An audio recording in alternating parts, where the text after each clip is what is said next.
a little above average. Yeah. Certainly above, right? I just think they're in a weird position because, I mean, you saw last year, they are a talented team, but a lot of that talent is on the defense. I mean, they lost Pouncey. He's retiring. Roethlisberger's arm definitely didn't look right in the back half. And, he had that Tommy John injury. Yeah. Yes. So, Lugs, does he have a mechanical arm or mechanical legs? Yeah, Which one is it? What's your input on Big Ben? He has a programmed arm to lift beers. His off-season regimen is 3 beers and a little bit of yoga twice a week, but less yoga. So, Big Ben, see, I think next season he'll have himself a good season. They've got to get themselves a running back. They just simply do. They've got good receivers, and that offensive line's not bad. And defensively, they're a fine team. They just it's like they've sort of fallen apart. It's like when you bake a cake and you layer it and you do everything, you leave it sitting out too long and it just kind of falls apart. I think their cake is baked and fallen apart a little bit. I didn't know we were going to do Julia Child today. Bake a cake. Yeah. Thank you for that one. That's good. I will agree with Lugs on this. I think the one problem with Pittsburgh last year is you look at how good their defense was.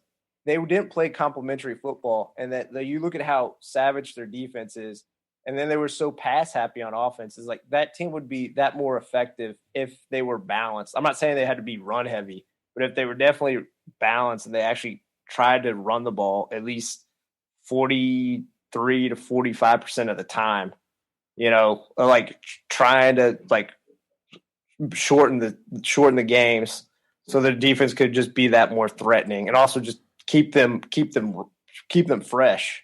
So are you saying that Big Ben's had a better career than, say, Cordell Stewart?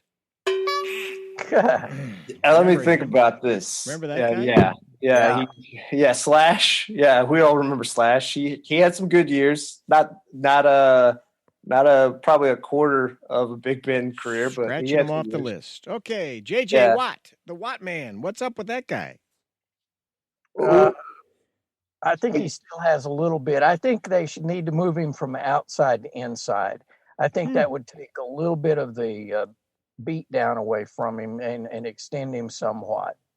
But he's still better than probably 80% of your defensive line. I mean, he's still a quality lineman. And obviously, he has been injured, but he is worth picking up. I mean, hell, Dallas could benefit from having him for one season, sign him for one season.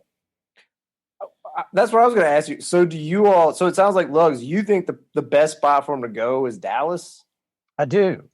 I think that, that keeps him in Texas. He has, whatever.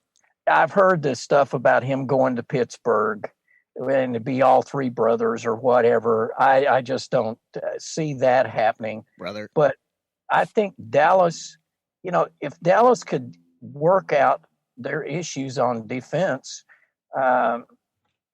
they still have probably the top 3 receivers, at least top 3, top 10. I mean, there is potential there for them to win, and JJ could bring some structure to that defense. The defense, to me, all year long just looked like they didn't know what they were doing.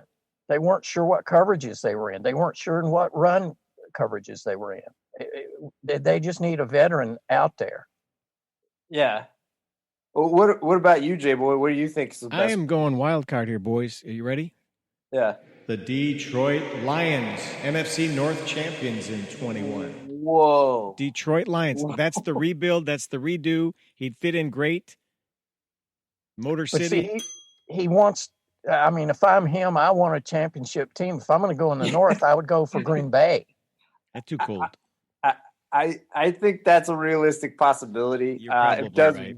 It does make him better, and obviously he is Wisconsin's beloved son, so True. It'll help.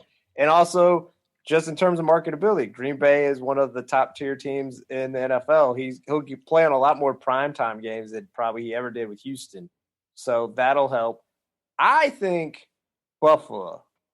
Whoa, wild card there, baby. Yeah, not that he wants to go there, but I think Buffalo, just because I know they kind of got pantsed by the Chiefs, but I just think if they just had a little more pass rush, they could make it a game. And I think Josh Allen will be better next year.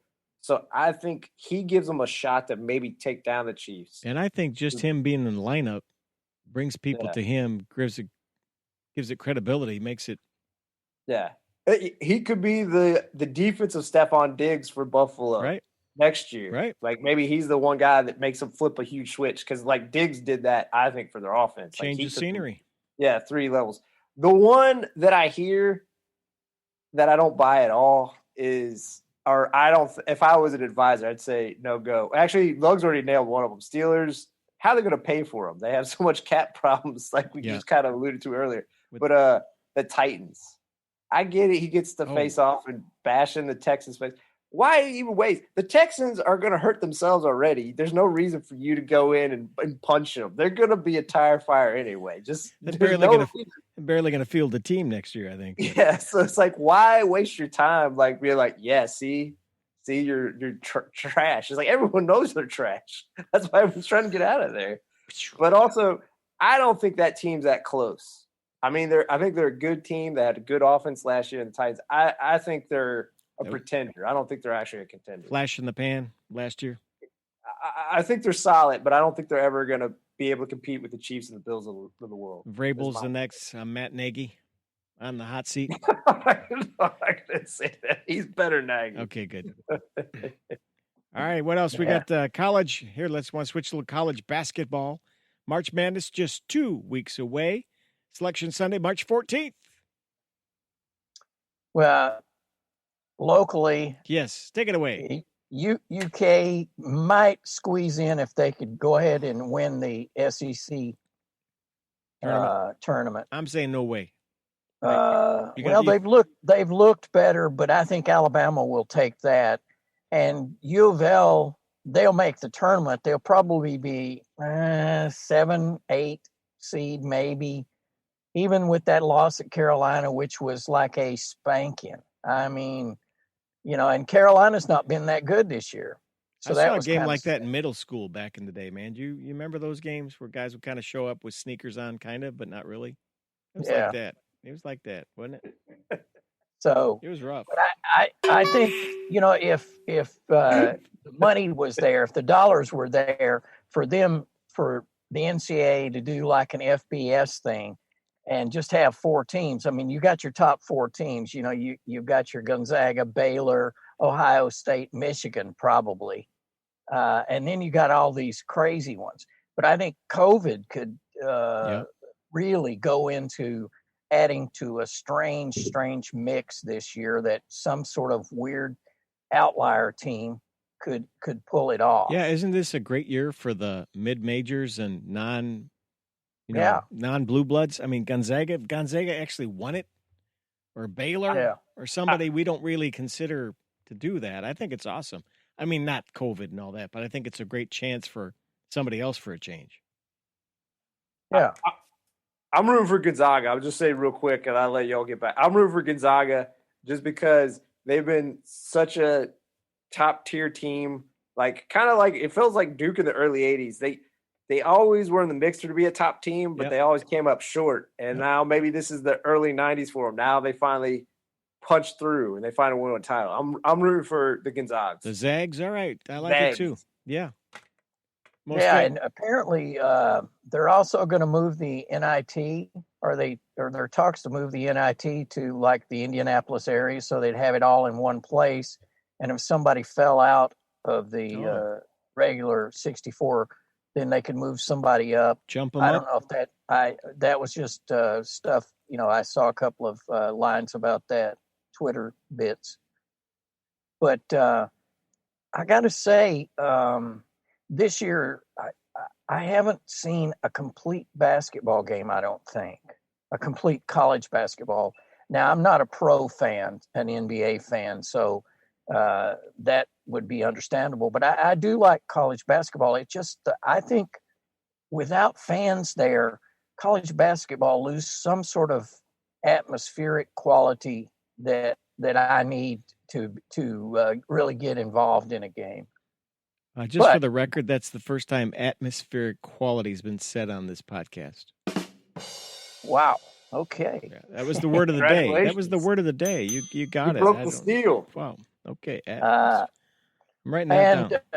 As we wrap up here a little bit, I think we got to talk about wishing Tiger Woods the best. Yeah. He's had his issues, but that was horrendous. I got to be honest. The first thing I thought was maybe alcohol involved, but apparently not true. That area where he was driving is known for people speeding, and apparently he just lost control and sounds like major injuries. But then he's come back. He had 5 back surgeries. Yeah, just coming off another one, right? Wasn't a recent one too, just before this? Yeah. So. And he's had like ACL surgeries, and so my head on the man. I tell you what, if he can indeed come back and play, even one game, one round, that will be, I mean, the coverage will be just absolutely crazy from what you've seen of, like the BBC broke in and did wall-to-wall coverage of his accident. They think about that. I mean, that's just amazing. Not since probably Jordan maybe or Ali has world paid that much attention to one American sports. Magic Johnson, I'd throw in that category maybe too. Yeah. You're right. If he comes back and walks up the the 18th fairway somewhere, that'll be a moment. You're right. Yeah. So. Anything else, boys? Well, if one other thing, I got hats off John Harbaugh.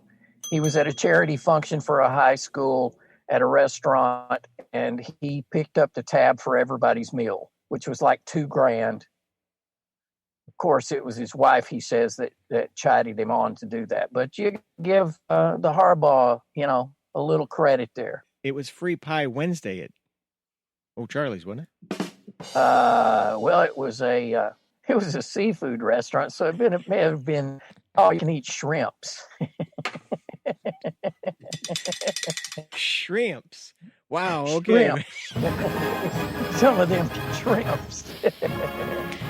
Hey, this has been Sports and Other Stuff. We call it a podcast, but we don't know what it is.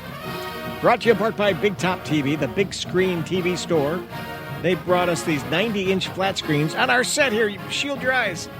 Stop in there and ask for fish. And a fish is looking ahead. St. Patty's Day's coming up, so he's going to have a special green beer this weekend only to warm you up. So come on out.